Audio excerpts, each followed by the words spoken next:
আল্লাহর রাসূল বলেছেন, 3 দিনের বেশি স্বামী এবং স্ত্রীর সঙ্গে কথা বন্ধ রাখা যাবে না।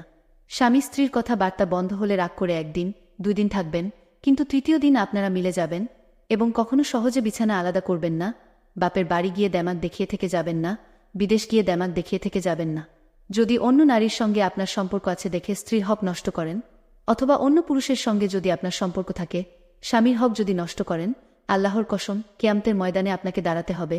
এটা আপনাকে মাথায় রাখতে হবে। 3 দিন 4 দিন 5 দিন কথা না বললে তালাক হয় না। বাপের বাড়ি গিয়ে 2 বছর 3 বছর থেকে গেলেও তালাক হয় না। হ্যাঁ, তবে যদি সে পাগল হয়ে যায়, তার যাবজ্জীবন কারাদণ্ড হয়েছে, এমন অবস্থায় স্বামীদের উচিত হচ্ছে স্ত্রীকে ছেড়ে দেওয়া, এবং কোনো কোনো আলেম বলছেন এমন অবস্থায় অটোমেটিক তালাক হয়ে যায়। অনেক স্বামীরা আছে সামর্থ্য থাকা সত্ত্বেও বিদেশে যায়, যাওয়ার পরে আর দেশে আসতে চায় না। বিয়ে করে 2টা বাচ্চা জন্ম নিয়েছে, এরপরে বিদেশ গিয়ে সামর্থ্য থাকা সত্ত্বেও আর দেশে আসতে চায় না। এমন অবস্থায় কোনো স্বামী যদি ইচ্ছাকৃতভাবে স্ত্রীর